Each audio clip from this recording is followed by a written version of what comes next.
আপনি কি জানেন যে একটা কথা শুনেই ক্রস চেক না করে অ্যাকশনে যাওয়াতে কত পরিবার ভেঙে যায়, কত সম্পর্ক ভেঙে যায়? আমাদের মধ্যে এই প্রবণতা আছে। আপনার ছেলের ব্যাপারে একজন একটা কথা বললো, এসে ছেলের মারপিট, জিজ্ঞেস করেন না এটা। আপনার মেয়ের ব্যাপারে একজন এসে একটা বাজে কথা বলছে, এসেই আপনি মেয়ের সাথে খারাপ আচরণ।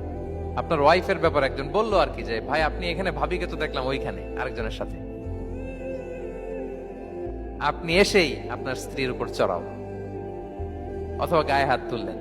তো হতে পারে যে ওই ওই ভদ্রলোক অন্য কোনো মহিলাকে দেখেছে যে দেখতে আপনার স্ত্রীর মতো, এরকম হতে পারে কি পারে না বলেন?